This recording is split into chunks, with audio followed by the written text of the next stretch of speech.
All right, so let's get this show on the road. Gun Gamers Podcast, episode 12. I've got my co hosts Cory and Eric here. We're missing Kaylee, but she'll probably show up at some point in the near future. You don't know.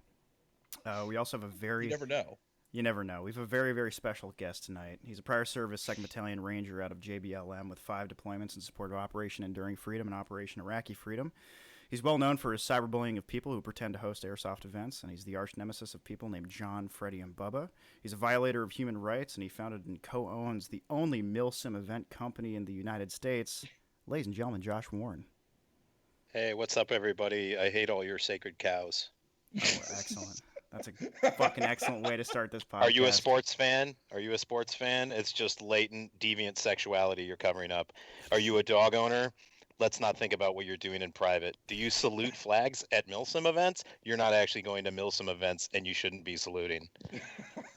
So you may notice that Josh doesn't have a camera tonight. That's because his laptop's an evil communist created by one of the lesser event promoters, so we had to replace it with probably the greatest stand-in image that Eric could find on a 5-minute Google post, or Google search, rather. Josh, how are you doing tonight? I'm doing fantastic, guys. Got a little maker's mark here, and had something nice to smoke on earlier, so I'm ready to go. Excellent. Oh, that is wonderful to hear. So I'm just gonna get some audio stuff out of the way right quick, guys. How am I sounding right now? Oh man.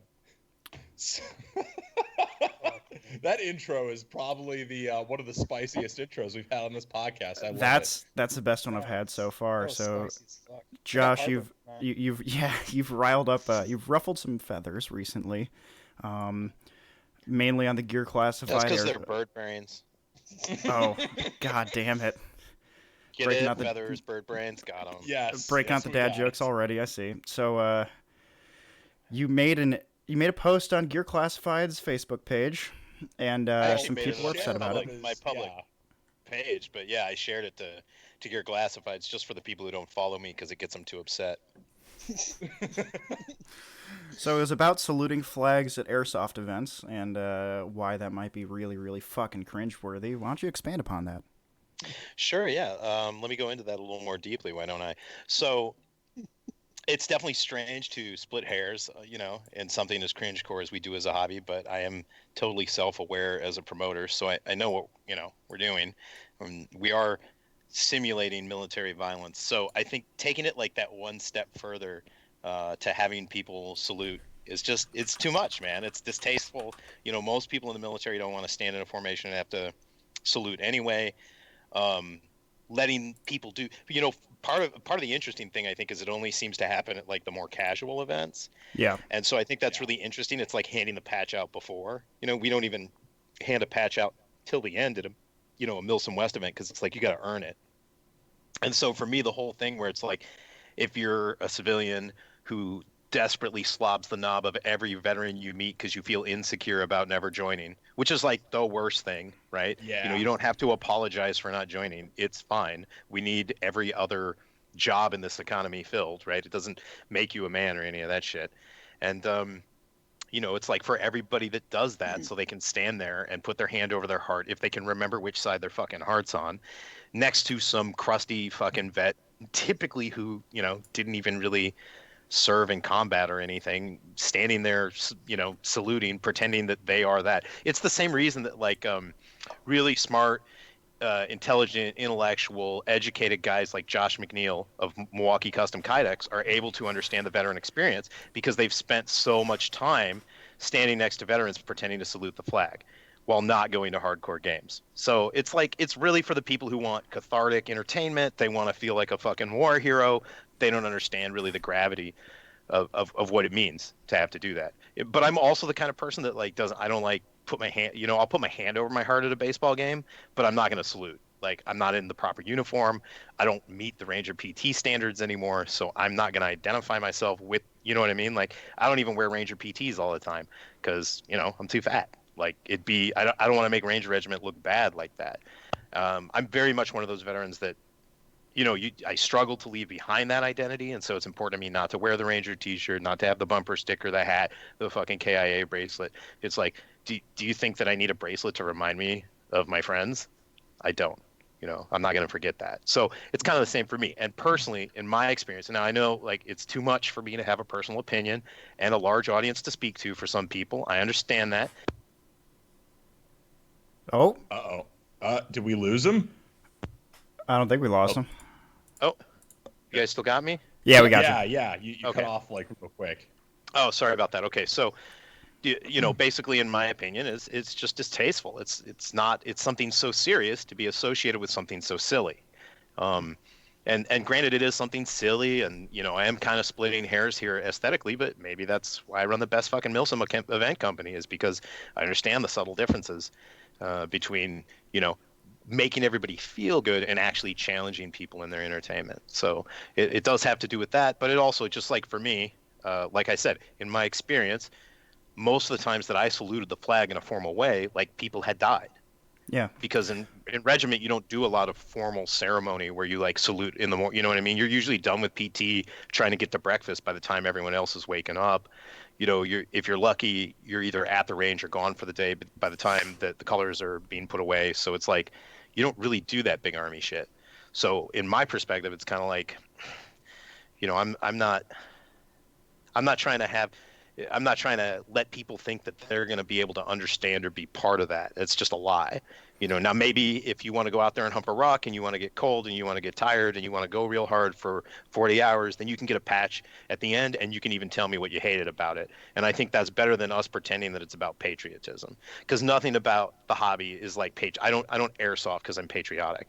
Right? I'm patriotic like because I love America. It's great, and because of this great country, I'm able to have like this awesome job putting on fantasy war games for people. But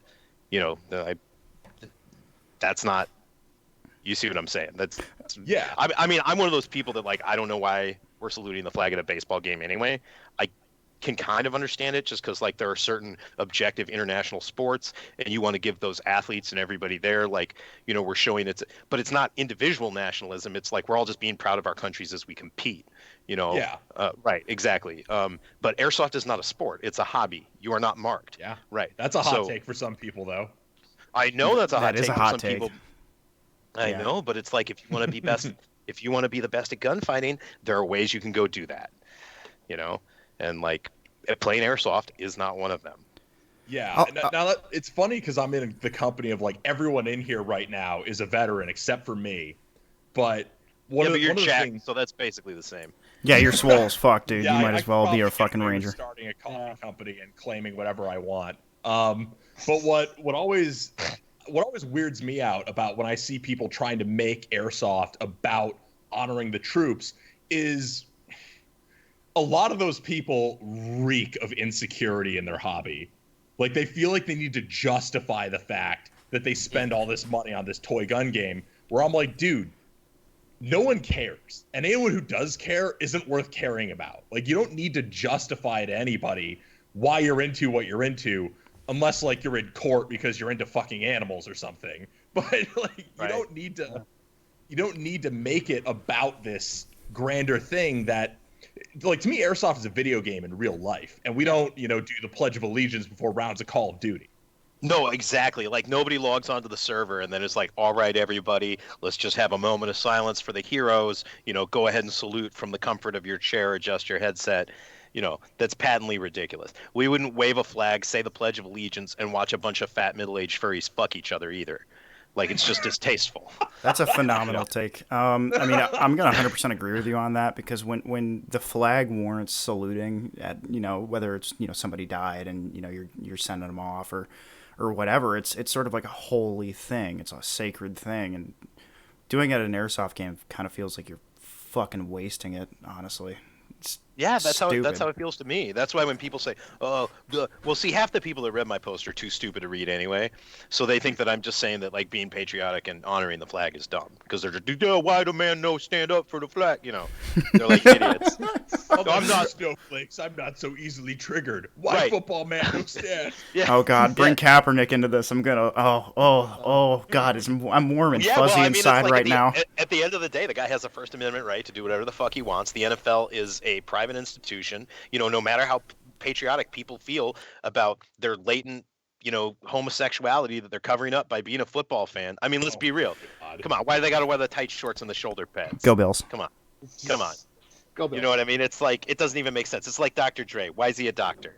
He's Was he a not. doctor? Wait, you're the Josh, oh my Pepper, God. Dr. Pepper. Jesus Christ. No, but I guess what I'm saying is, it's just there's nothing particularly patriotic about it. But at least football is a serious competition, right? This is already at my least, favorite podcast that I've hosted. Professional and international amateur sporting events are, at least a true competition. Airsoft isn't really a competition just because, of the technology and the way it's set up. So it just doesn't seem patriotic to me. It's a cathartic thing that we do for fun, unless you go to milsim events, in which case it's like type 2 fun where you enjoy it when it's over. Yeah. But yeah, man, it's just like, it's just too much. And if you need to drape your hobby in patriotism and like, there's so much insecurity about especially in milsim, and I kind of understand it just because of like what it is. But it's like, look, man, no one should have a monopoly on playing fake war. I mean, like, it's like Milsim West isn't the best because I say it is or because I cheated. It's just like we deliver a really good ass product. If somebody comes along and can outdo that, then fine. But like, there's no like, oh, you have to do this or get the fuck out of here with that shit. Oh, the community doesn't. Shut up. There's no fucking community. It's a population. There's an airsoft population, and then there's a bunch of cliques, right? Yeah. Yeah. That's the best way I've heard it described. Yeah. That is, absolutely. Well, and there's a bunch of different like ways to go about it too. Like I would say one of the things that always does bug me is like the definition of milsim and milsim teams is like so gray and so weird for so many people. Because like to me, I kind of agree with you. I do think Milsim West is like as close as airsoft gets to a true military simulation. But then I'll see dudes locally who only ever play at an indoor field calling themselves a milsim team, and I'm like, you what? Yeah, I mean it's kind of weird to me too, just because yeah, I mean I'm on the same page, man. Like if your milsim event has lunch breaks or you stay in a hotel, it's not a milsim event. Sorry. Yeah, I mean I might still like that type of event. It might still be a fun event, but it might not necessarily be a milsim event. Totally, man. That's how I feel about it. I was gonna say you host both really DF. nice. Yeah, you host both or you are part of both DFE and the Milsim West community, and there's a distinct difference between the two. Yeah, you know what I actually think is really funny is occasionally people will go to DFE and be like, well, it's not as milsim as I would have liked at the AAR. And I'm like, okay, well, we never said it was milsim. And they just think milsim means 3-day airsoft event. No. And I'll meet people at DFE. They're like, yeah, hey, what's up, man? Hey, this is my first milsim. And like, I try to tactfully be like, yeah, it's actually your 0th milsim, but you should come to my other thing. Like it's actually milsim. But let's be honest, like you probably wouldn't make it. So I did this podcast last night with these dudes who, were a little bit mad by my salute comment. And by the end, I think one guy had, we built pretty good rapport and he was definitely interested in coming to Milsim West and he probably will. And the other guy was like, well, can I bring my battle wagon to it? Can I sleep in my van? It's like, nah, dog, it's not for you. And the funny thing is that dude in the comments was super like, you shouldn't be mean to people like this. I'm a business owner too. Here's my unsolicited advice. And it's like, hey dog, you don't understand the product. Like, if you're like some fucking scrub and you're like, yeah, you think I should go to Milsim West, Mr. Warren? I'm going to be like, no, I don't think you should. I don't think it's for you, man. Like you're just going to be a drag to yourself and everyone else. But I mean, by all means, if you want to pay me $179.25 on average and quit in the first 4 hours, that sounds fucking awesome. But maybe you should go to Desert Fox events because it's a little more in your price range and a little more in your like energy range, So and there's nothing wrong with that. Like, if Milsim West isn't your thing, like no, totally, fine, it's not your thing. Just go to a different event. There's like a lot of options, including DFE, which is one of my personal favorites. And give Josh your money through DFE if Milsim West isn't your speed. Well, I mean, hopefully we'll be seeing each other in July, man. I'm hoping that we'll be working that show again together. Dude, DFE last year was so much fun. Yeah, and it's getting better every year, which is fun. Like as people get more and more hip to the way that the app works, and they understand, like, okay, that I have to be playing the game through the app to score points. It makes the competition even more intense because now you have teams where they start to divvy up the squad, and you've got a primary app guy, an alternate map guy. Like people are really starting to pay attention to how the points are being capped, and it's fun to watch. This last event that we just did at 878 Airsoft down in Waxahachie, we had a game It was good. We had a great turnout. It was like the biggest turnout they've ever had in the field. It was like over 250 people, which is great for them.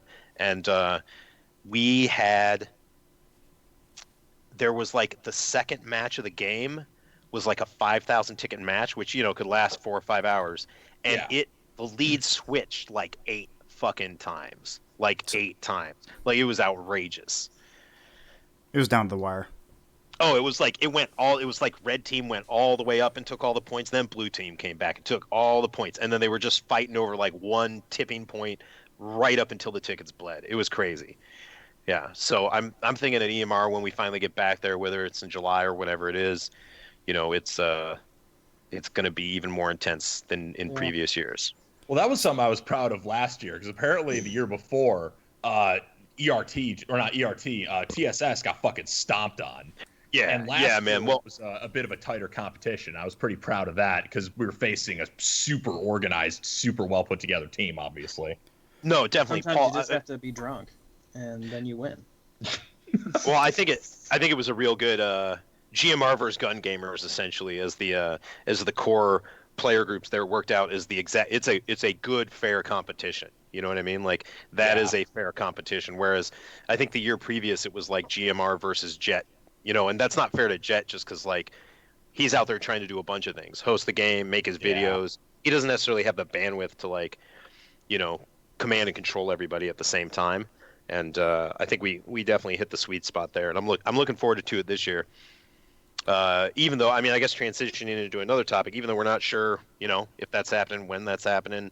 I mean, as far as future events go, it's like, I'm not trying to stump politically here, but it's kind of hard as a business owner to know exactly what I'm going to be doing because I don't feel like I'm getting a very consistent message from state leadership, from federal leadership. Like it's confusing, man. I'm hearing we're going to open up in May, which is going to make me feel stupid for postponing a bunch of games in May. But the flip side is if major cities are still on lockdown, I'm not trying to host events, man. Like I don't want to encourage people to do something that could be dangerous to their health or the health of their loved ones just to fucking play airsoft. Like, are you even hardcore though? Like, what the fuck?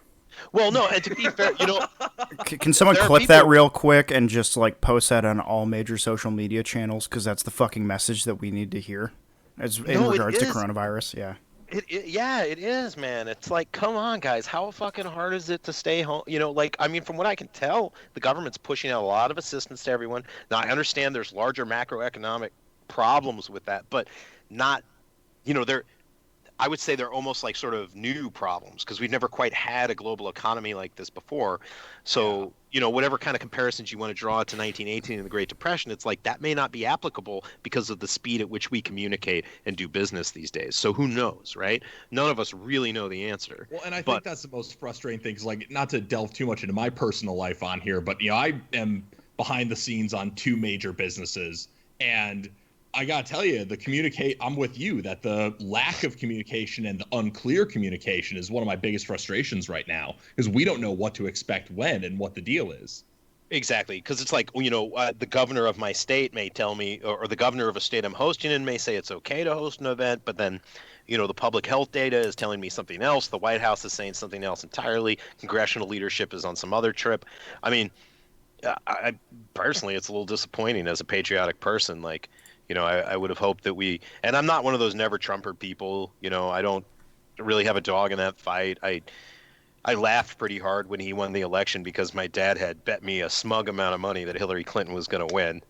And yeah. So like, that's my only stake in it. And I'm definitely at a point now where I'm like, I would just like a fucking warm bowl of pudding with a wig on, that would just tell me, no, man, because like, what the fuck is going on? Oh yeah, because like the insanity of what was happening today, like people are fucking protesting a quarantine response, and the president's encouraging. They're doing it in our state. They're doing it at the fucking courthouse in our state. It's fucking nuts. Or the Capitol building in our state. It's nuts, dude.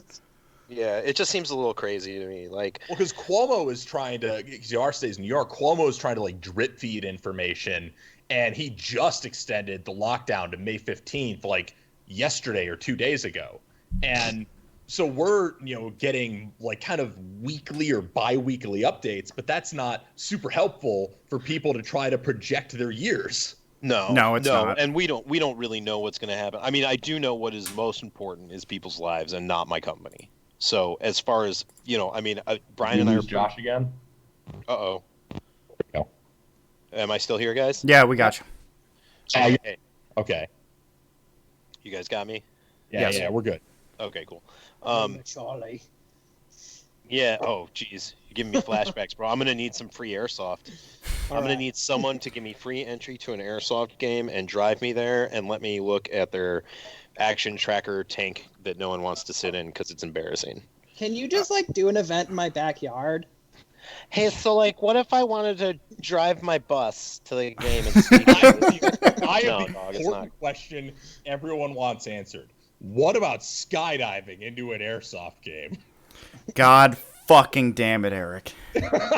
Oh my god, dude. So there's a little bit of a meme that's gone on with our podcast where there's one specific individual who continuously asks whether or not he thinks we think it'd be a good idea to, do a fucking free fall skydive into an airsoft event. No. That sounds like a terrible idea. Oh, thank you for saying that to me. Oh, God. Someone clip that as well and just post it anytime anyone asks. Without me talking over it, what exactly are your thoughts on that, Josh? Unfiltered. On what? Doing a free fall jump into a game? Yes. Oh, yeah. Well, I mean, it's my larger thoughts on the same reason we don't do helicopter gun runs and that kind of thing. Yes. Because there is no tactical airlift or insertion method that can be done safely with a large quantity of customers, so much enough to support it financially as a function of the event and pay for the extra staff required to make sure that it's executed safely, right? So that pretty much makes static line, free fall, helicopter insert, any of that shit. It's pretty much a no-go, man, because I'm not going to take away from the basic experience that people are having so that other people can have some canned ass special experience where you sit in an action tracker chair and shoot at people that can't shoot back at you while you tell everyone you're a Vietnam era veteran. Get the fuck out of here. It's just not, it's not safe, man. We can't simulate that safely in a real way. I mean, we've done U-Haul jumps at night and at night only just because when it's darker, it makes that suspension of disbelief a little easier. But you did that first Milsom West game I ever went to, Caspian Gap. Yeah, man. And so that's not a bad technique necessarily for game start, but even doing the truck inserts takes extra staff, extra planning, extra timing. You're going to have one in every 40 milsimmers on a U-Haul 130 is going to twist their ankle. So, so it's literally every run requires a safety admin in a pickup truck following behind, waiting for 4 fat guys to quit and forfeit their $200 ticket to me immediately. Well, I mean, if you look at when people bring up the whole airborne jumping into it, if you look at actual fucking airborne static jumps with 82nd or Ranger Regiment, someone breaks their fucking ankle every single time out of a C-130. Same thing with fucking free fall. Same thing with fast roping. Someone's gonna get hurt, and that's just an accepted nature of the beast. Yeah, and I mean, I think hosting events in Sinaloa is about as risky as I'm willing to get. You know what I mean? Oh yeah, I got you. Yeah. Yeah, I don't want to actually put people in any more danger than they are already in. There's definitely venues that I've hosted on that can be hazardous. There's countries I've hosted in that can be hazardous. I've been attacked by meth head criminals at an event. Yes, you have. No more the bikes, memes, guys. Oh, the memes out of that were great. Say no more bikes. I mean, I literally started carrying a pistol again because 3 years ago in an event, I got attacked by meth head bikers who were throwing rocks through my windshield until I hit them with my RAV4. Is that 3 years ago already? Fuck. Yeah. Oh, Jesus Christ. Wow, that feels like yesterday. Yeah. Yeah, that was 3 years ago, man. Yeah. Someone feels like yesterday to me. I was going to say, someone asked a pretty interesting question in chat that a lot of people kind of wonder before they go to their first Milsim event, especially MSW. Is MSW that hard? And it'd be interesting to hear your specific take on it, Josh, as well as, myself, Cory, and Eric, because we've all been to Milsim events. Yeah. Yeah, it's not. It's definitely not. I mean, it used to be harder, but we used to have 130 people at the games. Yes. So we could do a lot more challenging things in a lot larger spaces. There are some events that have more walking than others. If you go to any of the events that we do out in Central Washington, expect to walk your ass off. But depending on the venue. I mean, if you do an event with us if you did a force on force game with us at Shelby, you probably walked several miles from one Yeah. objective to the next. But no, I mean, people complete it all the time. People of every body shape, of every, whatever kind of identity politics you want to apply to it, as long as you're just prepared and smart and don't have any sort of like, medical conditions that require you to constantly get to certain supplies or something like that you're not able to carry yourself. It's very attainable. I'm hoping to one day put a more intense format event on for the truly hardcore groups within the community that maybe want to take it a step further and do something really challenging. But I'm also very focused on making sure that we're still providing our force on force and insurgency format events for people who want to go to them and keeping that quality up. So it's kind of, I'd say it's sort of a back burner thing just because it's not going to be a particularly profitable project. And although I do this because I obviously love airsoft and milsim and wargaming in every form, it is also my job, so I got to get paid. That's Yeah. true. Also, Well, Kaylee and has seemed to have that's- awoken from her slumber, so she'll be joining us momentarily. Cool. I was actually going to hooray. say this is kind of an impromptu question, Josh, but this is Sure. actually one of the major reasons because, like, I mean, I don't know how many of my videos you've watched, but talking to me, you've probably got the sense I'm like a game design nerd. Oh, yeah. Yeah, you know. So. Oh, yeah. So one of the reasons I've always respected you and your event promotions and your events is because I feel like the airsoft industry can get very stagnant with formats, and I've really enjoyed the fact that like you and I also my friends at Omega, shout out to them, Frank and Alex. I enjoy people who push the envelope in different ways and do different things than what we've seen before, and I think that one of the things that you guys are really good at is creating these new levels and new types of experience that no one's really seen in the same way. Yeah, man. I mean, I appreciate that. I mean, I take my work pretty seriously. It's definitely given me a lot of purpose and other, obviously the financial reward. Like, I mean, this is the best job I've ever had. So I'm very fortunate to have a community that wants to, do the kind of games that I'm creating. And I try and do something new each year. I try and add something new each year, whether it's a new event, a new format, whatever it is. The last couple years, I added the Mexico and then the Chile game. The year before that, we added the insurgency format. So we're always trying to add new stuff. We were looking at adding stuff in Southern Europe, Southern France specifically this year. I don't know if, with the crisis being what it is, if we'll have the time to do that this year or next. I mean, I know we'll continue to be doing all the other foreign games that we host, but it's, obviously it's hard to say what the future holds right now just because of the circumstances. But I do try. I feel like the trap for anyone who figures out how to have a successful business is to continue to push themselves and try and create new work. Like too many people, there's great examples out there of how you can basically do mediocre, low effort promotion forever and people will still go to your events. And you may still eke out some kind of a living from that. But to me, that's not enough. Like I got to do something to feel accomplished. So, for me, that's adding new events. Yeah. So like I said, there's Southern France as a foreign event and potentially a hardcore game, something that has a lot more moving, a lot more physical aspects to it, a lot more realistically sized mission scales. That's certainly something that we're interested in. But that's pretty much it, man. I mean, that's why we're always pushing for something new, is because otherwise, what's the point, right? I'm just a hack if I'm not trying to do something new. Yeah, well, and there's so much that can be done within the framework of airsoft as a gaming system.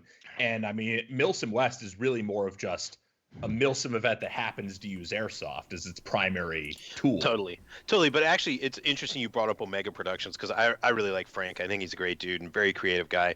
And I really like what he's done. As far as like new up and coming promotions, Omega is got to be the most impressive to me by far in many years, because he did something I didn't even think of. Like I hadn't even thought of that. That's like, wow, that's incredible. I wish I would have thought of it.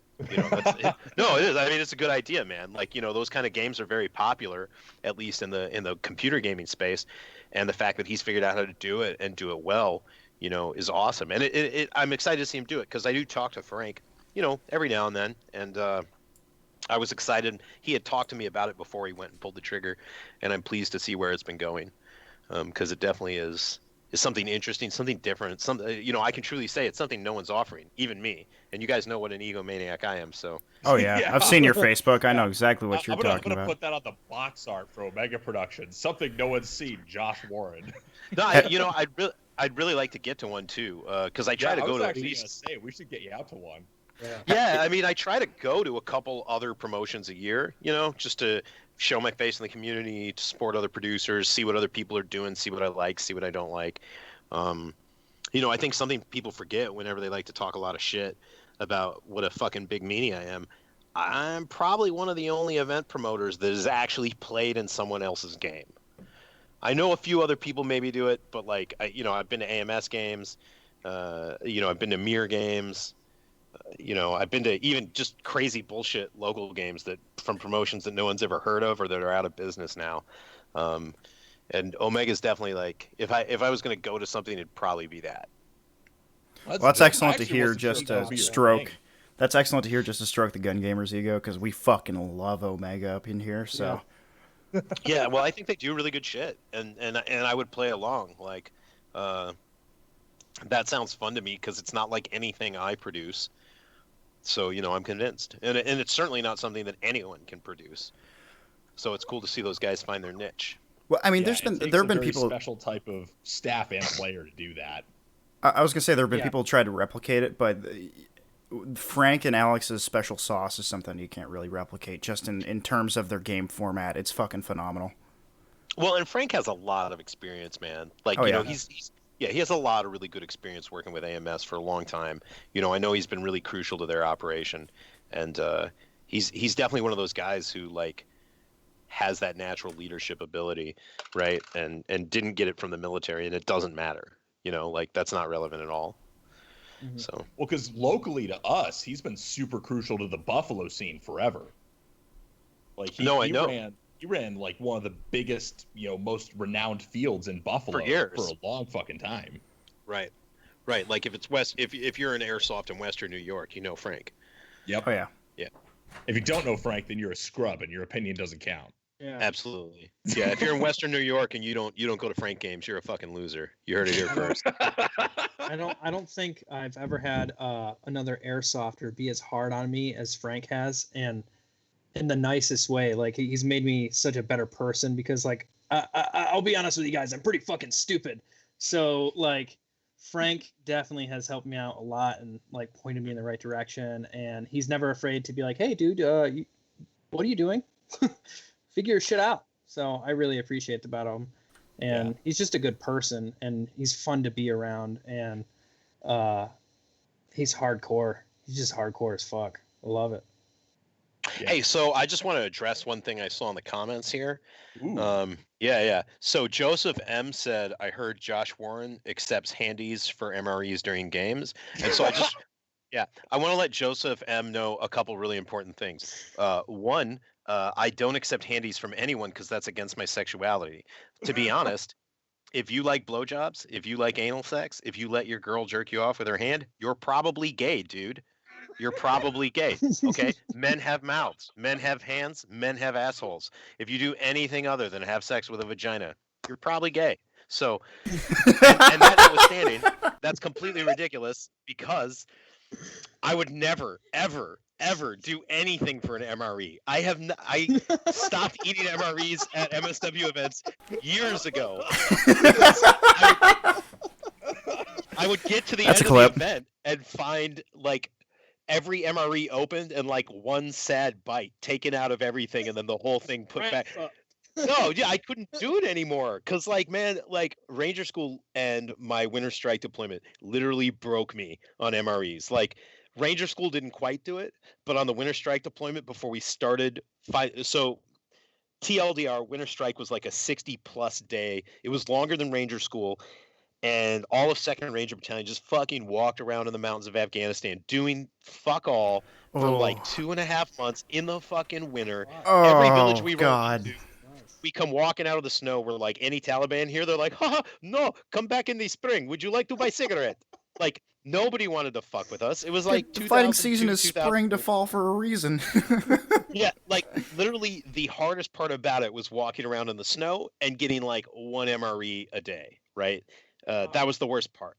Eventually, they stopped trying to get MREs to us and they just brought us cash and we bought food from locals. And then it was actually like tolerable because instead of sneaking around on the mountain peaks, like literally burrowing into the snow trying to be sneaky, we just started like working with the locals and exchanging essentially like veterinarian, medical, and security services for like warm barns and places we could eat. Oh. And We got Kaylee Diamond here. oh, nice. I've made it, guys. Don't worry. You can start the podcast now. Oh, excellent. Thank Keep you. the story going, Josh. I don't want to miss this gold.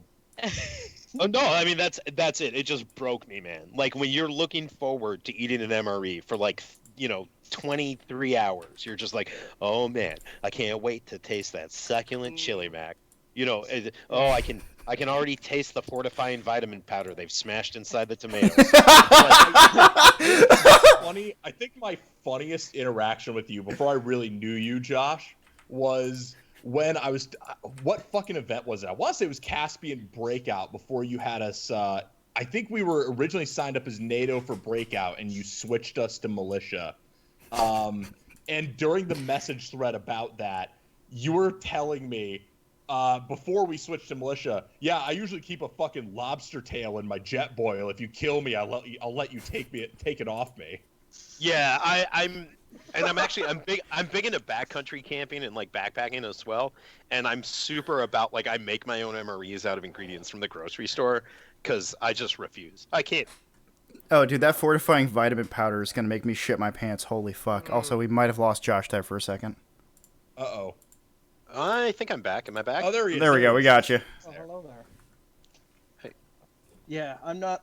My MRE story is as follows. I was at NTC and I was a dismount in a Bradley, so I was stuck in the back of a Bradley, and like all I was doing was just sitting in space, staring out periscopes and eating MREs, and I finally get to do like something dismount related. We stopped on this hilltop and he's like, hey, we need water, so you need to check the water, make sure we have enough, and then go to this vehicle and get more. And like as I'm getting ready to go, he's like, dude, Zulsdorf, what the fuck is this? Why is there a taco fucking wrapper in my helmet? And I was like, I have no idea. I don't even remember eating tacos. And he's just like, you motherfucker, rat fucking all the MREs. You're only eating the good ones. And just like lost his shit on me.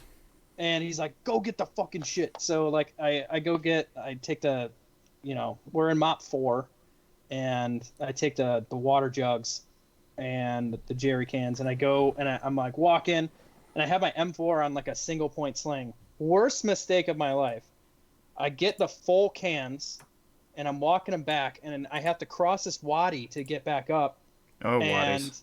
oh my god, dude! So I have my M4 just smacking me in the fucking dick because it's on a single point sling, and I have the 2 water cans, and I'm like throwing the water cans up the mountain, like afraid to break them, so I can climb. And I got halfway up, and I fell backwards, probably 8 feet, landed on my back. M4 comes slamming back in my ball. So I don't use single point slings anymore. Ed, is that what you think of every time you eat an MRE now? Every time I see a taco MRE, that's all I got. And not a good feeling. Well, that sounds horrible. M4 hitting you in the balls. That is a good way to describe MREs. That's a good way to describe MREs. That's why I always do Mountain House meals. So the only Mountain House meals. Actually, there is a ramen brand called King Ramen. Ooh. That has a tonkatsu, like creamy pork ramen that is out of this fucking world, man. I actually saw it at Walmart the other day and I panic bought 3 cases of it. Because it's good. That's like, no, because that's like my go-to and it's actually kind of hard to find. Like you don't always see it everywhere. Oh, yeah. You know what? I'll do a post about it at some point. But it's like one of the, it's got to be one of my top, because it's like a dry and wet ramen pack. Like it's got the noodles, and then it's got like dried vegetables and seasonings, and then it has like pork oil. Can you please Oh my include God. saluting the flag and Bubba Moore in said post? I'd love to hear it. I mean, I don't want to include those two things in the same post. It's against my religion. So now that we're telling food stories, I've got a local food in Afghanistan story. So I was there last year on a deployment as a contractor, and I had gone to a local I'd gone to the Afghan DFAC to eat some of their local cuisine because it's, curry, and it's all right. And my body wasn't used to it yet, and I ingested it and put it in my stomach, and then about an hour and a half later, I had realized that there was a problem. So I trusted a fart that I shouldn't have, immediately shit my pants, and had to walk. You never trust a fart that you shouldn't have. Dude, you don't trust a fart, especially after Afghan food. So I walked half a mile while avoiding anybody who could possibly be walking behind me to go back to our safe house and change out of those pants, and I threw them immediately in the garbage. And I knew one of the Afghan fucking, I don't call them maids, but fucking house cleaners would find it, and it's just like, all right, whatever. You guys shit your pants all the time. I can't really, I can appreciate the pain. All right, well, enough about pants shitting. Let's get back to Hey, so airsoft. I've got a question I Oh, want to damn. answer from But I the have so live many stream, good actually. shitting my pants stories. Josh, can you back guys? to you. Okay, yeah, I got a question here. Can you guys hear me? Yes, Sure. we can. Okay, so X Everready X, who sounds like he might be an R. Kelly fan, just based on that, like, right? My pony is wet, jump on it. Come on, you guys know that song. I do. I Yeah. don't. I That's don't. actually- I listen to too much fucking stupid hipster metal. Oh, okay. Well, it's not actually R. Kelly, it's Genuine, but R. Kelly wrote it for him, so it's still rapey. Gotcha. Yeah. So X Everready X, ready to ride his pony, asked me, Josh, I've been to many of your events, and I felt the overall events have been great, but I feel like overall the players have declined. How do I help elevate the experience for myself and others? So I would say two things. One, to address that, I would say maybe what you're noticing is the events are now a lot bigger. So there's a lot of people attending who are new. It's not as closed of a community as it used to be. People are coming in and out of the hobby and in and out of the scene of Milsom West at this point. So, it's just different overall than it used to be if that was your experience. But if you're somebody that's trying to elevate the experience for yourself and others, you need to click that little box when you register for your ticket that says, yes, I want to be a team leader. Yes, I want to be a squad leader. Yes, I want to be a platoon leader. If you're really concerned about that, that's the way to do it, right? Is volunteering for a leadership position, communicating with your cadre early before the event so that you can figure out what they need you to do. And, that's the best way to elevate that community and maybe even find a community of your own that continues to return with you. Yeah, I think that's one of the most important things about a Milsom West game is having that good communication and, click with your leadership, because if you can do that, then that ensures that you're going to actually know what the fuck is going on, and it's going to feel like a Milsom game. And if you've got leadership who've got some experience and who want to bring the guys who are with them up to their same level and bring them along on all of the journey of a Milsom West game, then you're going to have a better time overall. Yeah, I really enjoy it. I'm always terrified to lead at Milsom West, because I'm just an insecure person about that stuff, and I'm really critical of myself. But every time I get done doing it, I'm like, Jesus, I don't think I ever want to not be in a leadership position. Well, I mean, on the upside, the stakes are incredibly low. Yeah, exactly. Like, no one dies. Perfect Yeah. for my mediocre self. You're one of my favorite insecure people, to be honest. I actually was just showing, my girlfriend hates airsoft, thank God, and I was just showing her the Oprichniki logo and explaining it, and then I literally showed her the picture of you and me with your tattoo when you first got it at Saratov. And that tattoo is that's like, to me, it's a symbol of friendship, because when I got out of the Army, all my friends were still in the military because all my high school friends joined, and I had no one except Eric and the Gun Gamers, and I had such fond memories of Milsom West that I had to get something to remind me of that. So. Oh, dude, Yeah. I mean, that's the kind of thing that's like incredibly motivating in this work. Like, Yeah. even when it's difficult, even when it's like I'm freaking out because the venue canceled on me and I don't know what the fuck I'm gonna do because that's 20% of my income for the year. I think about the fact that most people do their work and never get the kind of, I guess, like feedback, gratitude, recognition that I'm getting for doing it. So it's like that's what keeps me motivated to do it. I mean, I could probably make the same or better money selling cars, but I'm not gonna go to fucking Chile and have somebody be like, "Oh my God, dude, I love your brand so much, and I'm so happy that you're here." Or, I'm gonna meet a veteran who just got out who's like, "Dude, I love your brand so much, I got it fucking tattooed on me." Like, yeah, that's highly motivating. Like most people go about their far more important jobs than I have, and no one says, "Hey man, thanks for like keeping the grocery store shelves stocked in a pandemic," or like, "Thanks for fixing my fucking heater in the winter." Like the things that really matter. So I Like feel, people in general don't thank each other enough. no, It's- definitely. Well, I yeah. feel like everybody saves up all their thank yous for me, and I'm doing shit that's so frivolous. Like literally, I'm putting on a furry convention, but I'm glad it makes people happy. Yeah. Yeah. Well, I think one of the things that's weird about airsoft, and it's like just it's such a weird, important part of so many people's lives because it's like it's their freak flag. Like you really get to go to BB Wars and just be like the weirdest fucking version of you, It's and it's like that's jumping in a mosh pit, dude. yeah, like you just get to fucking let loose, and that's what I love about it. Mhm. I actually have a weird question myself that is something I've been meaning to ask forever, but I don't know how the fuck I haven't mentioned it. So my question is, how the fuck did the idea for the app for the Blue Fox tracker first come about? Like, how did that whole thing start? Because obviously, I was one of the fucking people who was the early, like, fuck yes, this is awesome with DFE and the Blue Fox tracker. I just want to know, like, how that came about. Like, how did that start? Yeah, sure. So, the way that happened was Jet and Brian and Leon and I were all kind of brainstorming because we'd already decided to do the thing. Like, for Jet, it seemed like a smart move because he was like, why am I letting other people book my appearances at their fields, right? I should be booking it myself, right? Like, I should be the one promoting and Sure. getting paid for my appearance.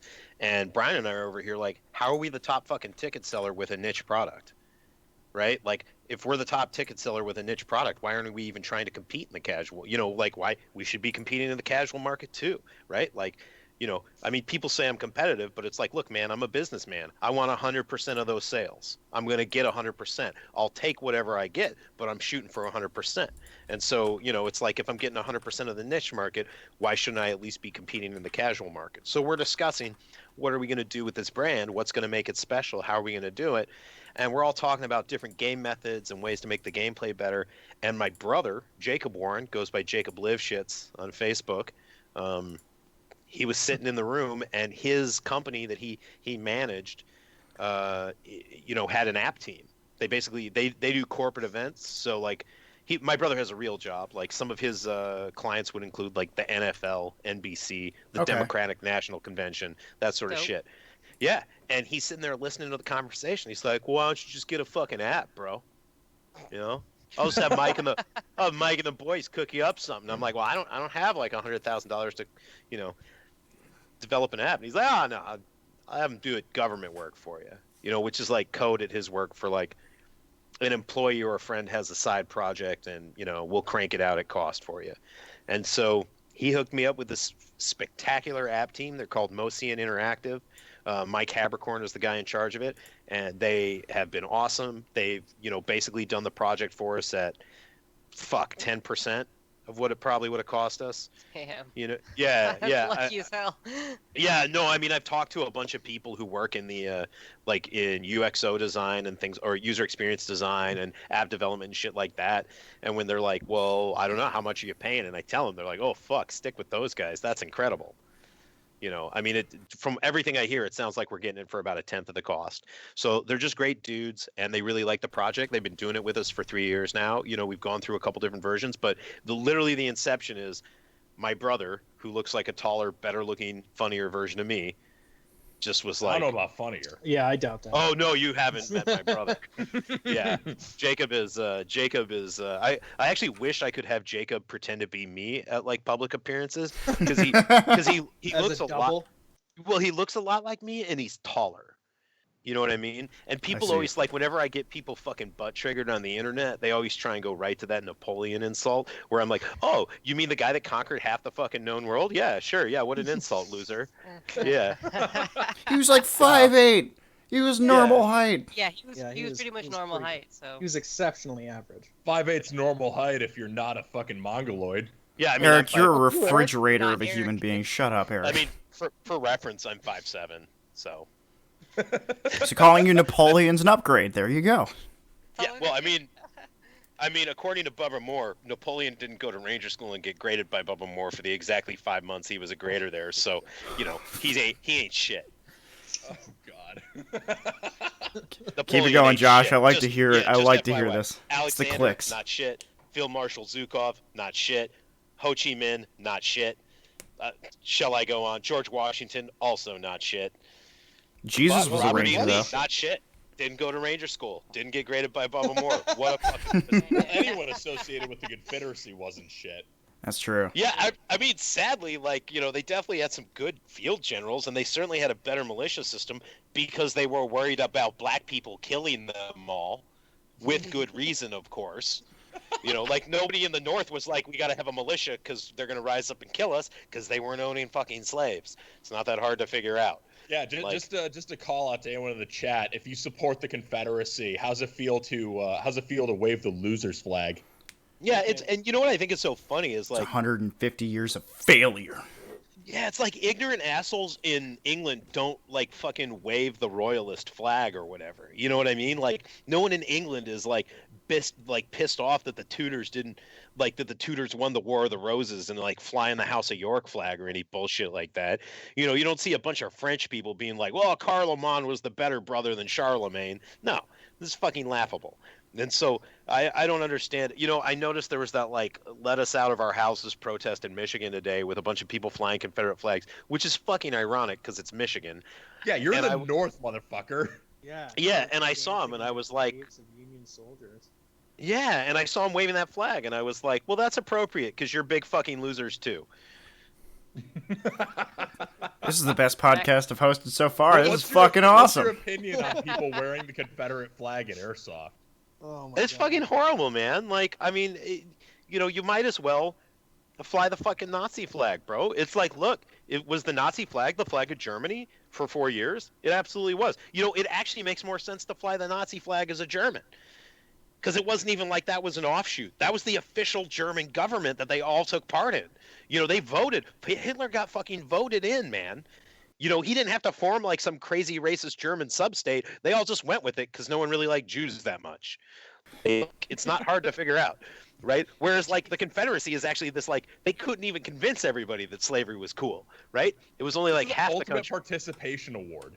Well, I mean, it's you can't erase history, but that doesn't mean you're going around celebrating it either. I mean, there's just not much. It's like people say shit like that, but I mean, ultimately, it's people with a short understanding of history, man. And when that controversy about tearing down Confederate statues was at its height, it's because people were tearing down Confederate statues that were made in the early 20th century when desegregation was becoming a real political issue, and there were a lot of Southern white people who were heavily invested in feeling like even if I'm a poor white man, I'm still better than black people, which is insane. We want to keep a monument to that. I could understand if it was a monument that was made to Confederates right after the war, right? That's fair. But even Robert E. Lee himself, in his letter, said we should tear all of those monuments down and let the failed idea that was the Confederacy be consigned to the annals of history. Even their hero himself said it is time to give up that flag, right, and reunify this country. So, I mean, it's there's a lot of good things to be said about people like Robert E. Lee, figures in the Confederacy, who after the war admitted defeat, right, tried to move on, tried to bring people together. And Robert E. Lee and Ulysses S. Grant were pretty successful in getting Union and Confederate veterans to come together for years after the war. But it's it's more of a modern thing, this clinging to the Confederate heritage. I mean, it's silly. And any way you want to slice it, man, it's oh, well, it wasn't really about slavery, y'all. It was about states' rights. Yeah, states' rights to fucking own people. Yeah, states' rights to what? Right. Yeah. I mean, it all boils down to the Dred Scott decision. Like literally a slave state wanted to force the federal government to enforce their laws on other states. So it only matters when it's like what they want, right? If Illinois says we don't recognize slavery and any slave that you bring into Illinois is free, that's not good enough. Those people wanted the federal government to ensure that human beings could be their property, no matter if a local government voted against it or not. And that's truly where the argument falls apart for me. Yeah. Man, I'm But let's be usually real. against bringing any politics into gun gamers, but this is so fucking great. Like, This is a bro, great I mean, take. if you think, this should unsubscribe. This Fuck 'em. is the hottest take of 2020. I'm loving I mean, this right now. if you think the Civil War is current politics, you're a fucking loser.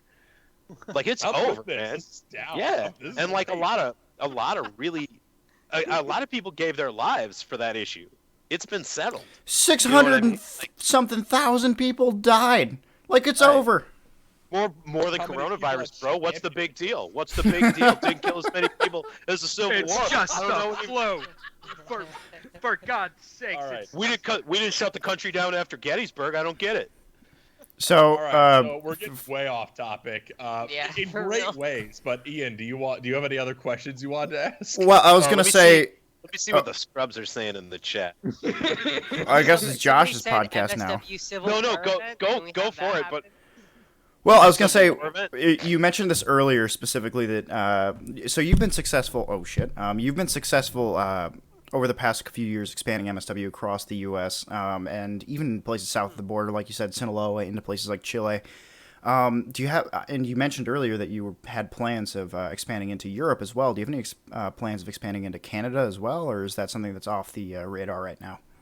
I'd be open to that. We do have a Desert Fox event game in the works for the west side of Canada, for British Columbia. Hopefully in August, depending on what happens. Obviously, with local, state, federal municipalities, Right. governments, things like Oh, that. of course. But I would be open to it. It's not necessarily as high on the list of priorities, only because for Canadians from the major Canadian population centers, which are essentially Toronto and British Columbia, there are Milsom West events that are pretty easy to travel to. And for Canadians, it's not really that big of a deal to travel to the U.S. To attend a Milsom West event in significant numbers. But, for Mexicans, it's a different story. It's a lot harder for Mexicans to get a tourist visa just because we treat them differently than Canadians for whatever fucking reason. Yeah. So, that's why we bring the game to them. Would I like to? Yes. I think Canada's great. We've had Canadian cadre before, hopefully again.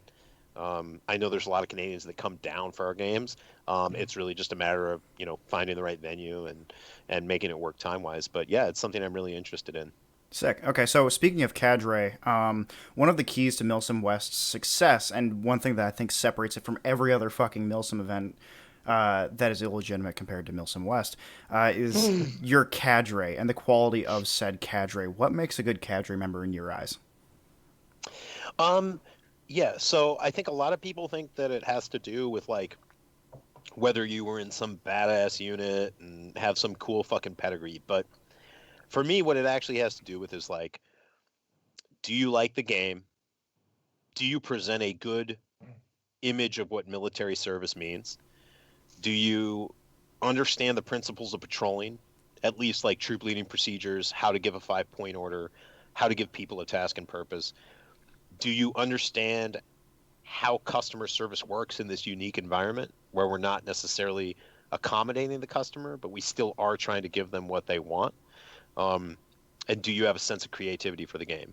Okay. And ultimately, like, yeah, so some of my worst cadre are Rangers, right? Like, some of the worst cadre I've ever had are Rangers. And some of the best cadre I've ever had are National Guard truck drivers. So you know what I'm saying? It just has to do, like, what's your mindset? What are you looking for? I've had cadre that some people really like, but then other people really hate. So it just kind of depends on finding that special middle ground between being a military leader and also being an entertainment host, right? Which is a somewhat difficult line to walk. And I think the best cadre are the people with, like, a high level of social intelligence and a good deal of pride in their service, who want to, like, represent their service well and also engage the customers, understanding that it's an entertainment event in a way that's going to connect with them. And it just depends. Like there's some cadre that are better for a certain sect of customers, and some that are better for others, right? It just depends on the experience, and you know, like I said, some of the worst cadre I've ever had are Rangers. I hate to admit it. Yeah, So, well, some of it depends so much on personal chemistry, even because yes, I mean, oh, yeah, continue. no, go ahead. I was gonna say because like I've personally never had a negative experience with a member of cadre. But Sure, but like, some people have. yeah, and some people have, and I think that depends a lot on what people are expecting out of cadre and how people expect to be treated. Like I go to a Milsim West event, and I'm kind of expecting that, like, okay, I'm not like the fucking special snowflake. I'm not gonna get put on some super cool guy mission. I'm gonna do what cadre tells me. And I feel like that makes it very easy for like whatever cadre to work with me. But I think there's some people who might go to these Milsim West events, and when cadre like gets excited and like gets in the fucking moto mindset of like yelling at him to do shit, they're like, well, fuck you, what do you tell me to do? And I almost wonder if part of that is like the necessary mindset of going into a Milsim West event. I think it's some of both, right? Like cadre should be able to adapt to the scenario. So something interesting I'm seeing in the chat, a lot of people praising John Crumpley's. John Crumpley was great. I had a 10 out of 10 experience with Crumpley. Yeah, so John is actually an incredible example of a great Milsim West cadre member. John was a client for years. He'd been involved since the very beginning. He came to the very first Milsim West events. He came to MSW events for 5 years easily. My girlfriend hates the shit out of John Crumpley's with good reason. He's a fucking awful person on the internet. And before my girlfriend was to talk. Yeah. Well, no, I mean, there over there. Yeah. If you could believe it, John can be even worse than me. And my girlfriend hates his guts, probably with good reason. But this story is not about that, and she wasn't my girlfriend when it happened, so it doesn't matter. Well, I mean, it matters to her, but it's not important to this story right now. So, the reason he's so good is he was a client for years. He was like a banker and a client. And at some point, he just got a wild hair up his ass and was like, I'm going to the Army. I'm going to be an 18 X-ray. And I was like, all right, dude. You know what I mean? Like, good have luck, you ever worked out a day? And you're like, yeah, good luck. Well, turns out, Milsim West is actually a really great prep. And John Crumpley's is having a great career in the Army. And now, because he understands what it's like to have been the client and what it's like, to have been in a special unit, I mean, because that's what he does now, like he ends up making a really good cat. Yeah, and like I don't want to out him or anything, but definitely part of his job is training non-Americans, non-U.S. military personnel. So he ends up being a really good cadre in that way. But I mean, unconventional warfare is known to be fucking part of Special Forces wheelhouse, so Right. Well, I mean, I'm not trying to like say let's not get too further down this. Like, fine. it's not too obviously none of it's too secret, but like people who are actually on active duty, I don't want to out them. And yeah, I mean, I would just say it's hard to say because like on the flip side, we got guys like Anthony Periano, right? Anthony's been an airsofter forever. I got linked up with him through Amped Airsoft. Anthony was a truck driver in the National Guard, and he's one of the best cadre we have. He puts together this huge group of grommets that do this Polish military impression. Yeah, I mean, fuck them, but like, from a work perspective, like for me, it's like, it's a good base of customers. Anthony does a good job with them, and my girlfriend's peering over my shoulder. She wants to know what's going on here. Anyway, it varies. It varies, right? I mean, we've had cadre as good as Anthony and John, and we've had cadre like Bubba. So it just depends, I mean, that dude has the distinction of being the only person to not finish an MSW event as a cadre. Damn. So, really? yeah. Goodness gracious. Yeah, actually, when he went on his whole, like, I'm taking down MSW by tattletaling on them to the IRS and screeching at every single venue a la John Liu, it was because Leah reminded him in a thread that he had quit an event that she finished. Yeah, he got really mad about that. It was very. He got really fucking mad, yeah. But he's a big fucking dummy, man. Like he just got roasted in a Secret Ranger group, and every time he gets roasted in that group, it's like the most delicious thing because the only community quote unquote, that he delicious. cares about is the Ranger community. So when he gets roasted for being just like a terrible washed up has-been in that group, I borderline masturbate. It's too good. Oh, we got Leah in the chat specifically, and she said she Oh, tuned in what's up? just in time. The fucking I just queen of tuned in airsoft just in herself. time. Oh man. So 25 minutes later, Kaylee, how's it going? Oh, it's going for sure good, dude. Do you Except feel I don't like have you a tuned drink in at because the I right just jumped time? in here, so very sad. Well, What's I up, mean, Eric? You got the best background. Why can't you? You don't have a wet bar? No, I what the should fuck? have one like right here. I should just start building it since my whole life has been this couch for the last 4 weeks. Just slamming beers, playing Doom, and fucking Ooh. buying Ooh. airsoft shit that I'm Well, not gonna. I was actually going to ask a question, and this is something that this might get a little spicy, but this will be fun. Well, Okay, great. one of the things, yeah, okay, great, is right. One of the things that I is to me like puts some event promoters over others is the fact that like there are some event promoters that really like try to fuck with other event promoters. And what has been your worst experience with that? Is it the most famous one, or do you have a better one? Sorry guys, I was just taking my temperature. It's 97.5 degrees Fahrenheit. So I'm corona-free. But yeah, let me address that. Let me do it as a humble brag. So the New York Times actually came out to the last Milsom West event before the lockdown to cover us. Yeah, we're getting a 10-page insert in the style section of the Sunday Times whenever coronavirus is over at this point. So I'm really bummed personally, so that I can't rub it in everyone's fucking face that I was Milsom really West. excited to see that because like that was going to be an interesting piece. I can email you guys, like if you want to see it, I can email you what I approved with the report. That sounds fucking awesome to me. But he yeah. hasn't I can't like put it out because he's still trying to sell that story. Do you know what I mean? Like, just send it to me. I won't send it to anyone else. I just want to read it. yeah. We'll sign an NDA. So this guy said to me, like, as we were hanging out after the event, he was like, dude, I know I got to just report on like what Milsom is because most readers of the New York Times Sunday edition like probably don't even know what this is, but I really want to report on all the baseball drama. And I was like, what do you mean? And he's like, bro, I don't think that any other industry than yours has as much drama as I have found out about and that you have described, other than fucking baseball. Like, who the hell tries to get Yankee Stadium shut down before an event? He said this shit only happens in baseball, man. You know, he's like describing John Liu, Bubba Moore, like all this fucking bullshit where guys have like tried to fucking call the IRS, tried to call my venues, tried to do all this shit to tank me because they're petty little bitches. And it actually was relieving to me, you know, because like at a certain point I was like, do I just live in crazy town? Like, is everyone's job like this? You know, like, are you in the HVAC world and like the guy on the other side of fucking Omaha is like, don't go to Josh Warren's HVAC, worst HVAC in all of Oklahoma City. Go to fucking Big Bob's HVAC. Josh Warren's HVAC kills little children and makes your kids gay. Like 0 out of 5 on Yelp. Would not recommend. yeah, man. Like, it's just fucking crazy. You know, oh shit, did you guys lose me?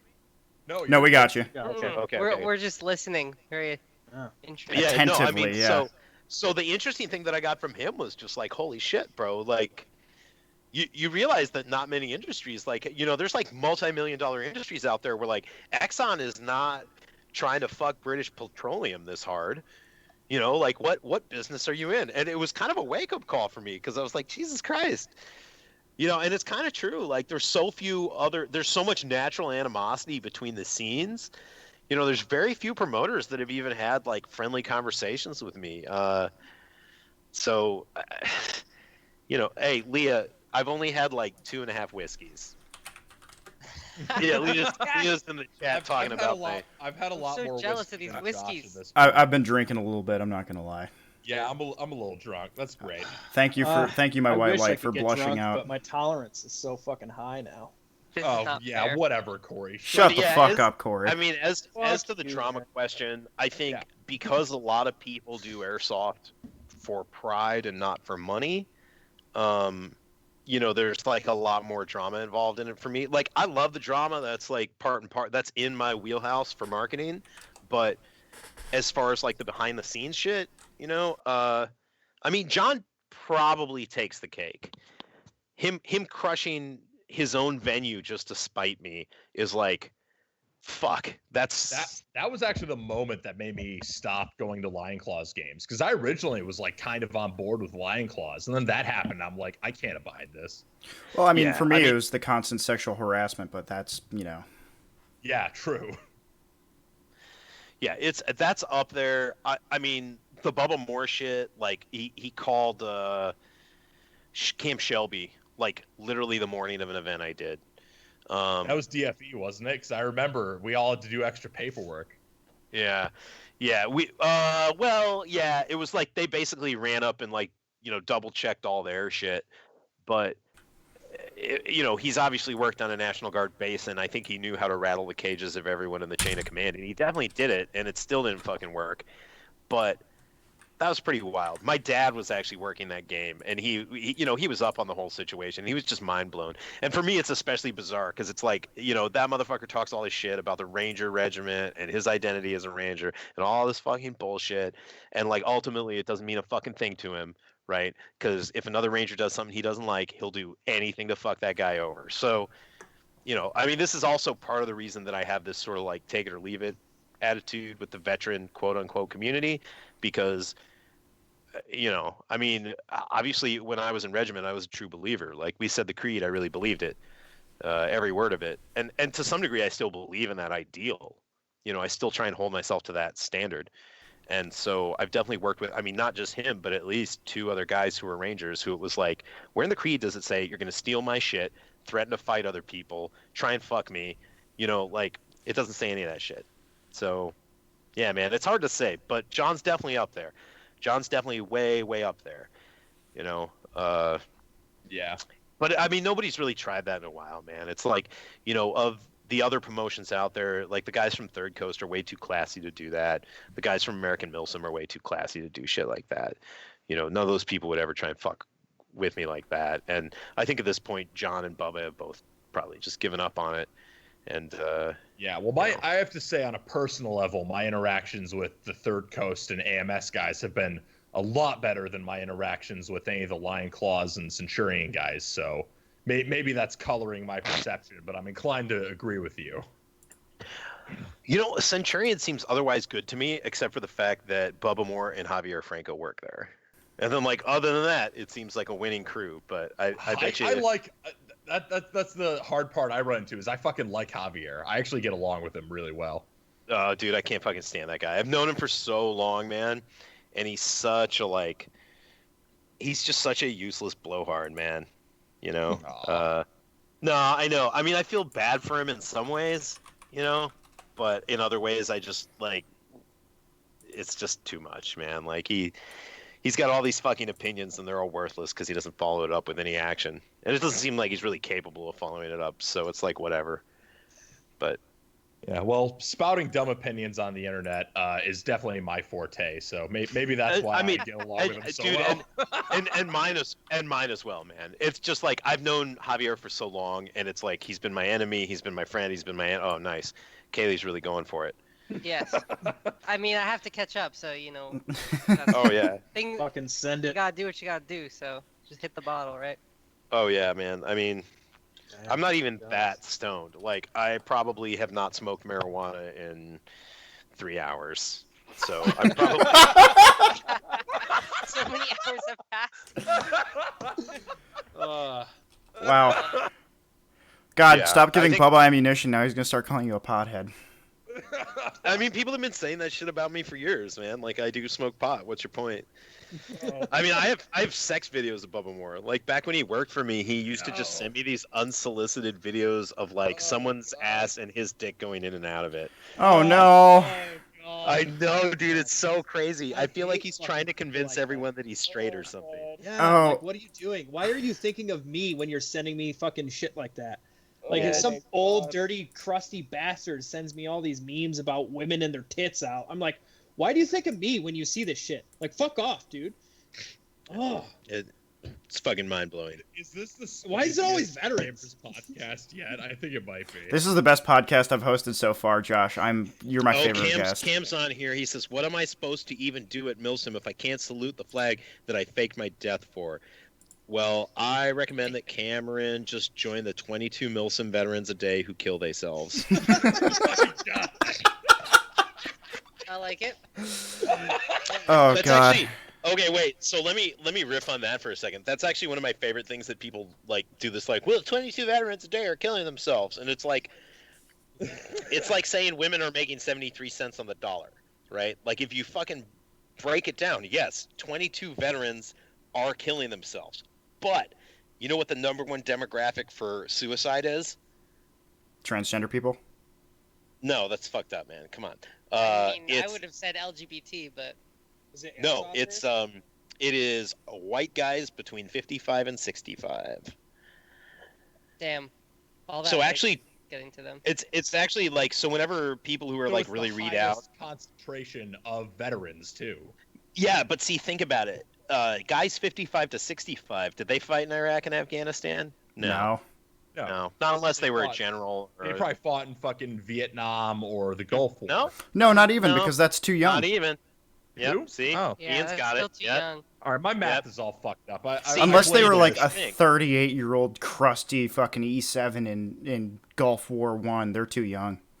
Exactly. So the point is that most of these veterans that are killing themselves, so like everybody thinks that it's like young guys and gals coming home from Iraq and Afghanistan, right?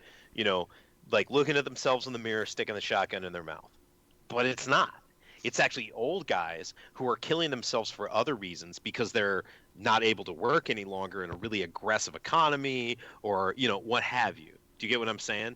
Like, who are veterans, yes, because they served between 1982 and 1985. You know what I'm Cold saying? Warriors, yeah. Right. And so it also inflates our gun violence statistics because people are like, oh, well, 30,000 people a year die from guns in America. And it's like, right, Yeah, it's 20,000 half of them are suicides. Right, Half 20,000 of them are white AARP members. Do you care about old white men? Because so really only 10,000 of them are murders, right? And like half of those are gang related. So, it's just goofy to me. And so it's kind of the same thing when people are like, well, veterans are killing themselves at this rate. And it's like, yes, that's technically true because like the U.S. federal government considers anyone who ever served in the military on active or other duty, reserve or guard duty at any point to be a veteran. But really the demographic is actually guys who are slightly past their middle age, who have probably lost their purpose or their financial standing in life and killing themselves as a result. And if anyone is actually concerned about like older dads becoming grandpas killing themselves, I would love to see that. But instead, everyone just wants to pretend that like military service in a combat zone is an automatic mental illness, which is, just not true. And it's not helpful. Yeah. I mean, why did everybody serve and then suddenly become a victim when they got out? Don't get it. For I'm not an VA identity. percentages. You know what my VA percentage is? 0. Zero. Because Damn, I refuse. I don't have any injuries. I don't have any like, long-lasting damage from that. So, oh, poor Leah. He's basically talking about Bubba Moore, elderly peacetime veterans. Oh, Oh God. Leah, you when gotta can we stop get that. you on the Yeah, podcast, by he's the gonna- way? The guy's gonna fucking report you to the IRS if you keep talking shit about him. Oh God. He's going to report you to Veterans for Airsoft for not sitting inside their fucking fully chair. expecting angry messages from some people after this podcast. I'm just gonna be like, hey man, like, Hey, let me just throw some really nasty drama out there. So if you want to see Freddie Flux from Veterans for Airsoft debate me, he wants to debate me really bad. The guys from ASAP Podcast said they're going to set it up. I have one condition, and Freddie's too much of a bitch to agree with it, and it's that he has to donate that stupid fucking chair to Zane Weissman because Zane Weissman is a disabled veteran. Now he's too cool to sit in that fucking chair, but he can sell it, donate it. I don't give a shit. But that's all Freddie has to do, and then we can watch me run circles around him because he won't have time to Google all those fucking long words while I'm completely spanking his ass on his whatever his stupid fucking issue is. So just remember. Oh, Leah says Bubba did report us to the IRS, and we got a $600 refund as a result. Ooh, Yay! Ooh. I like it. What'd you spend that $600 on? Yeah, Playing but firing back at him.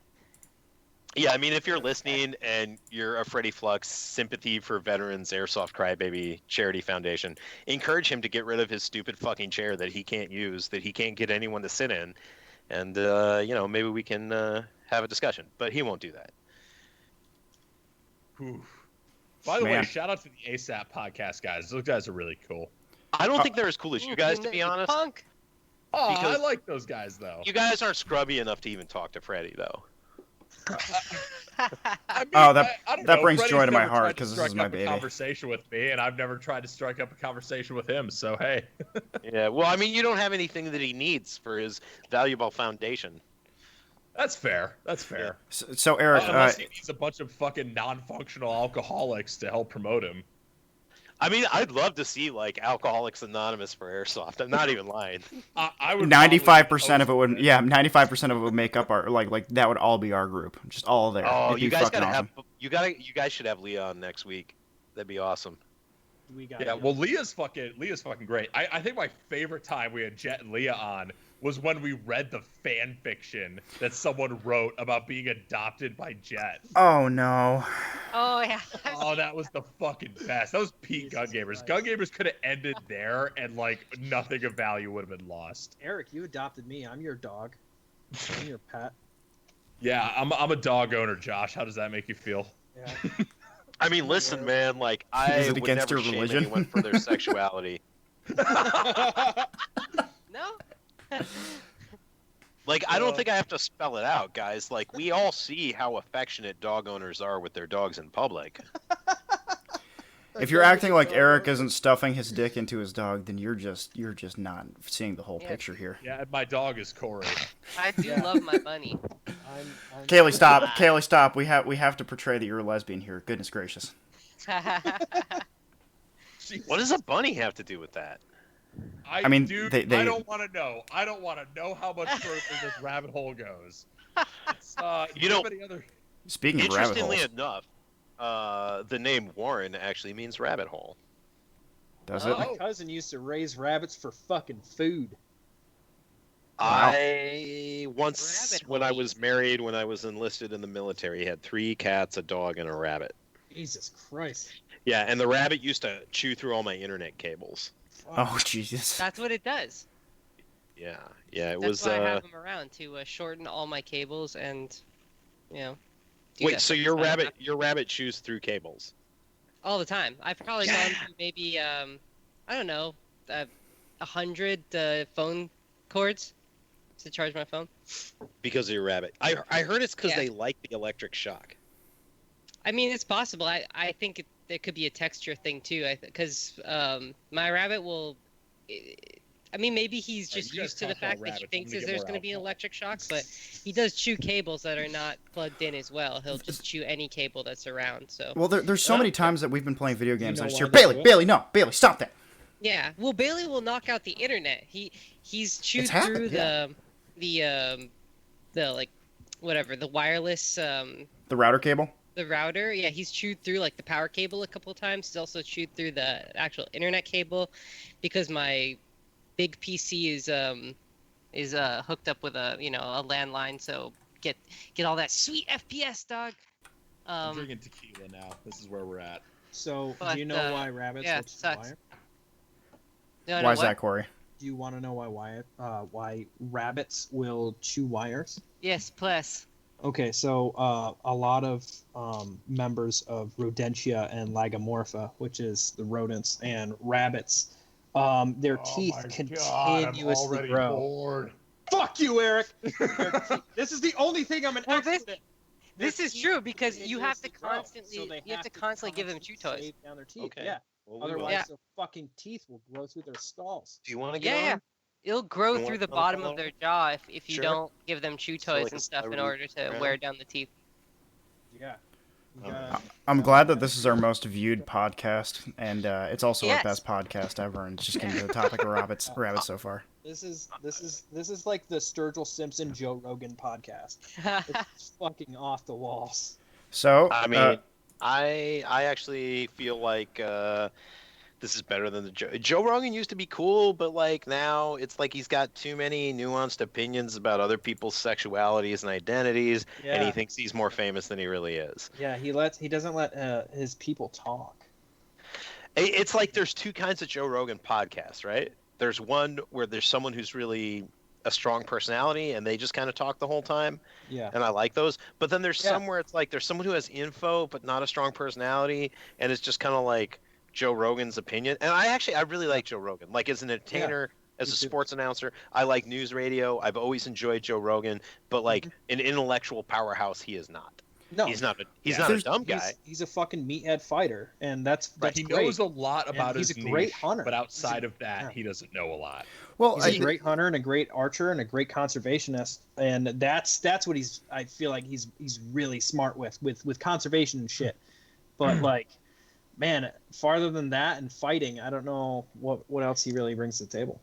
Well, I mean, if you look at the two different types of podcasts he has one where he'll have a subject matter expert on, someone who is a subject matter expert on something, whether Yeah. that's Neil deGrasse Tyson or fucking anybody. And then he'll have Joey Diaz on talking about how he was taking a shit in his neighbor's backyard and Joe's just fucking dying over there.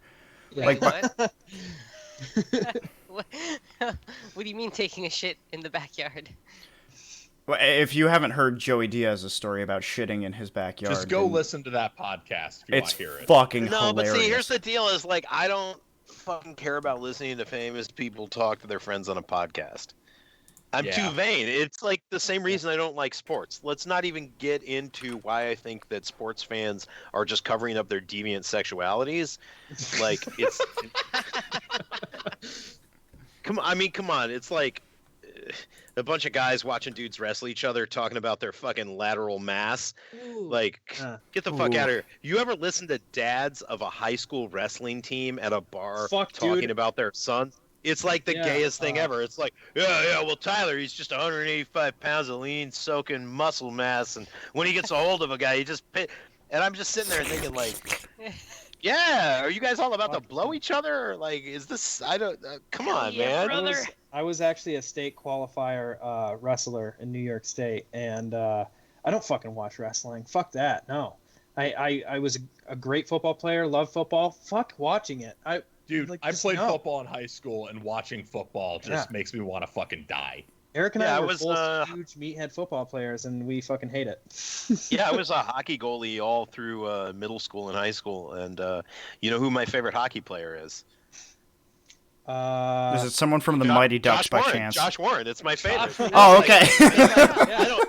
Yeah, Wow. man. Because I did not expect that. when Wayne Gretzky was playing hockey, I'm not enjoying that. Wayne is enjoying that, right? I like it when I'm playing Yeah. because I enjoy the hobby. You know, it's Yeah. like well, actually, my favorite airsoft player is Leah Maddox, but like, you know, otherwise, my favorite airsoft player is me. This Yeah. is what I say too, because I hate watching sports, but playing sports is a completely different story. Like Yeah. if someone wants to go play basketball or soccer or something, like I'm all game for that. Just like we played soccer at Milson West, that was great. If I had to like watch soccer on TV or something, I'd want to freaking die. It's like hunting. I love hunting. Hunting is like a huge part of my life, and it's probably going to be around longer than fucking airsoft is for me. I don't want to watch hunting videos. I No. do not want to watch fucking hunting shows. First of all of them suck. Meat Eater is like one of the only good ones because fucking Joe Rogan and Steve Rennell are on it, and even that, like, I watched the season once. I'm not gonna fucking sit there and watch it my whole life. I'd rather just hunt. Yeah, I actually, so Matt Lutz in the chat here has posted a great link to a Read the Tax Op t-shirt, which I absolutely need to get. And he's asking, can we have a Top Gun styled volleyball game at the next Insurgency game just for the fatter and more closeted dudes? And I think that's a great idea. We had a soccer match at one of the last Insurgencies in Victorville. So I think we should absolutely do it. Well, that Dude, makes me wonder. I'm excited Is to run my fucking run my live entertainment venue at the next Saratov Insurgency, whenever that ends up happening. Actually, I really want to do that because I would like to be booked as talent. I'm going to be starting a corrido / norteño band, Yeah, it's gonna be called Josh Warren y Dude. Los Wisconsineros. Animo combat. Hey, do it, man. Sergey's Cabaret, the finest establishment in all Saratov. No, actually, Pedro de Alba, our junior partner and the international producer from Fucking Milson love West, Pedro. and Kaylee's best friend, just checked in and Yes, he did. asked me. He just asked, what did he ask? He had some kind of dumbass question, He but said, it was "Is it true that Milsim West is going to be moving to Mexico because it's been kicked out of the U.S. by veterans for airsoft?" yeah. Yeah, it was actually Bubba Moore and the Veterans for Airsoft Police reported us to Donald Trump, and he appointed Jared Kushner head of the Milsim Affairs Division, and they've relegated us only to Mexican games. That's exactly it. Hell yeah! Wow. Do you have to climb the Sounds wall awful every to move time to you go to Mexico those now. games? That's my question. No, I have a U.S. passport, so they let Oh, me. okay. I got you. Plus, I always have a lot of cocaine when I'm coming back, and the Border Patrol guys love that shit.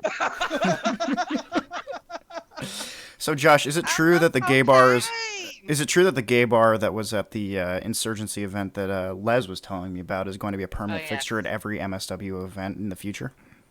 I mean, I hope so. MSW is definitely the most LGBTQ friendly Milsim event. Y se habla Milsim.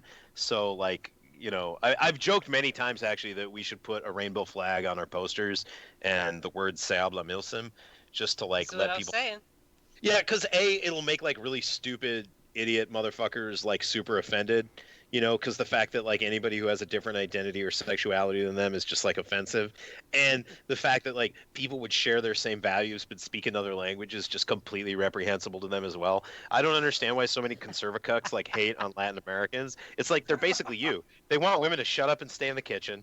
You know what I mean? Like they fucking want gay people to pretend they don't exist, and they love Jesus, right? Like, what's Oh, the yeah. problem? Yeah, like I don't fucking get it. But I apparently, don't know. love this podcast right now. There should be a rainbow Milsim West patch. Honestly, like That was I would another one wear of my that shit questions, every single but day hell of my yeah. life if that was a thing.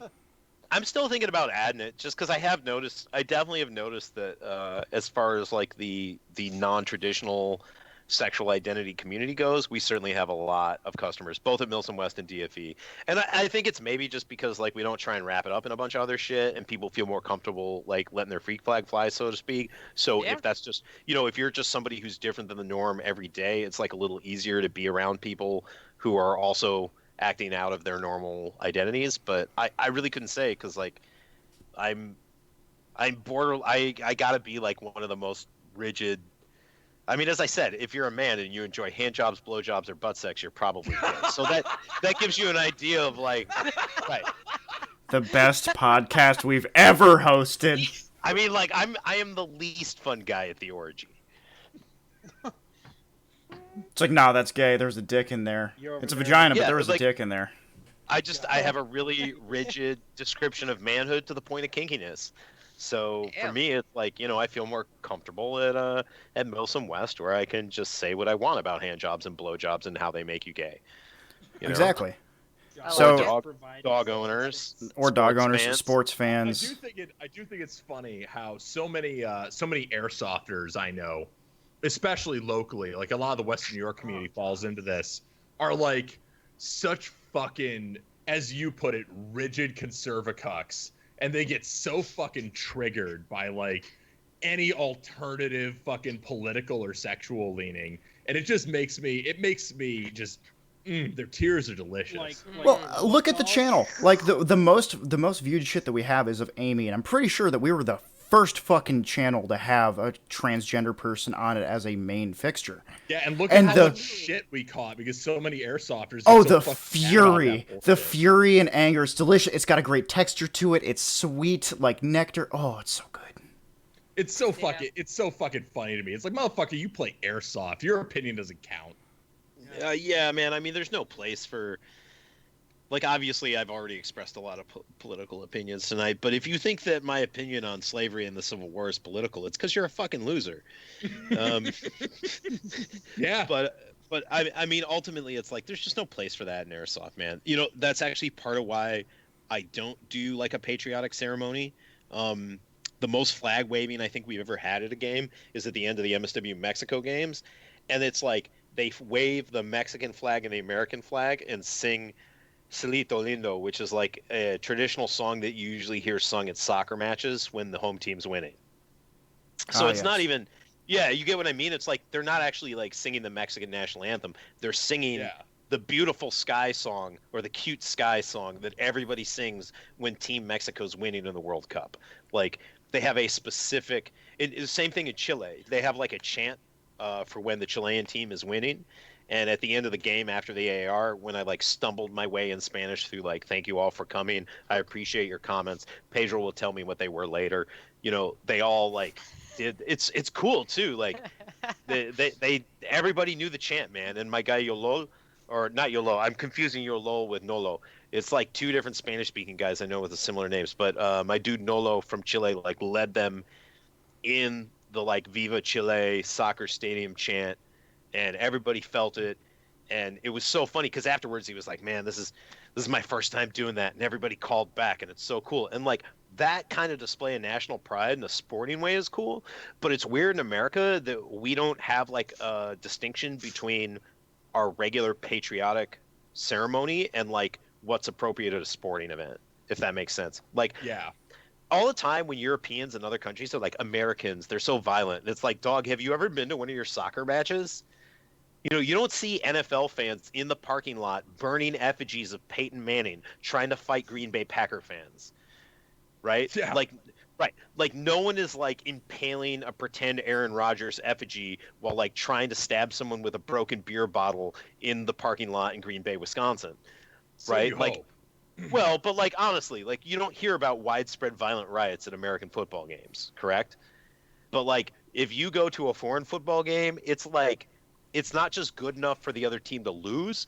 You want their family to die. You want the whole bloodline wiped out. Like you want to burn the fucking house down. You know, like you're shouting things at the goalie like your mother's a whore. I fucked her last week, right? Like she's sitting here in the stands sucking everybody's dick Canadian right hockey. now. No, I mean like it's their sports are like borderline violent, man. Like Europe has an entire subculture of people who go to soccer games Yeah, the just to fucking fight. hooligans. Right, right. We don't have anything like that. Like shut the fuck up, other countries. Like yeah, we've got a crazy fucking spray tan president and the highest corona death virus rate in the world, but hey, we're number one, bitches. So, moving back on topic. Perfect segue. I feel Oh, like here's all an these interesting topics have been question. wonderful. So, rough and ready to ride his pony XX ever ready asked Josh, is there a big difference between the U.S. Mexican and Chilean audiences? And I would actually say yes. So here is the TLDR differences. Mexicans are tougher than Americans, but poorer sports. So Americans the call their pride. hits, yeah, they call their hits more than Mexicans, but they don't wake up as early or stay up as late. They need more water and more food to move half the distance. Like doing PCIs in Mexico is like, this is it? This is all you brought for the two of you? Like a gallon of water and 8 tacos and like a fucking blanket? And but I've learned this is my third Mexican event now, so I've just learned like you're Mexican. That's all you need. Like they're just tougher. Like when I tell a platoon if I'm cadre into the U.S. and I say you better be up before the sun's up, they'll be up around 9:30. But if I tell the Mexican platoon you better be up before the sun's up, like they're awake before the sun's up, and I'm the last one. They just don't go to sleep. And then Chile, well, Dan Altman brings up a great point. So Dan Altman, my guy from 878 Airsoft, brings up the point. Airsofters are basically the same in U.S., Chile, and Europe. And Dan would know because he has played airsoft in both Europe, South America, and the United States. And I would say for the most part, everybody's the same. But I would say culturally speaking, Mexicans are certainly hardier and they expect to do more work with less resources, but they have more machismo involved in whether or not they call their hit. Chile has a very interesting scene because typically it's just groups of like closed communities that play against each other. And so the first time I went to Chile, I played with my friends from Milsim 1 in their like kind of closed community game, and the hit calling was phenomenal, better than I've seen anywhere. But then when we hosted our event, it was actually quite bad. And it was because there were people from different communities there. So everybody didn't want to call hits from another. Do you see what I'm saying? Like there was this Yeah. rivalry. It's And it, tribal. yes, and it made people really really very. Yes, Dan Altman, you absolutely need to come to Mexico Games, and I'll be upset if you don't. Um, that's basically my take on it. So I would say it's actually interesting to see that throughout the world, people really do kind of have the same attitude to the sport, but there's some subtle cultural differences, but nothing insane. And to be honest, the more we do MSW events in other places, the more I see the community start to resemble the US MSW community. Well, the US MSW community, like, there's kind of a meme on the internet with like some of the more casual Milsim communities that the MSW community is super judgmental. But one of the things I found is that if you actually go in like with a baseline of expected knowledge from reading and comprehending the tax op, it's really not as hostile as people paint it out to be. I think it can be both, but I would say, the Milsom West community probably is a reflection of the brand. So the less effective you are, the less popular you will be. Yeah. That's So fair. if you're somebody who spends a lot of time on, your particular image in the hobby, and you don't really care about your effectiveness as a team member, you're not going to have a great time at Milsom West. If you're someone like Leah, who is going to do most of the shooting for the whole team, most of the get the fuck up online with me for the whole team. Like, some of my best airsoft memories are Caspian Breakout when Leah was on my command squad and I had a blank fire gun, and Leah and I were almost the only two people that were aggressively assaulting the enemy, and Leah got all the kills because I was shooting blanks. And the number of times I remember that early morning assault on Saturday morning where I was rocking the fucking PKM and you were on blanks and we just pushed NATO's shit in. Yeah, we hit and those Devin two there. platoons that were in a patrol base. They didn't think anyone was coming out there, and before they knew it, they were having to jump up and move their rucksacks. And you know who it was, actually? It was Cory, myself, and Devin Brown fucking got around behind him and fucked him up. That was amazing. And I feel like Jim Kells Murphy was also pretty instrumental in that. Oh my God, Jim Jim is oh a my God. fucking. He should be a Jim fucking is a 10 out of contract 10 in on Milsom West. everything. I fucking love Yeah. Jim. Jim is literally my favorite. I've never met a funnier person than Jim.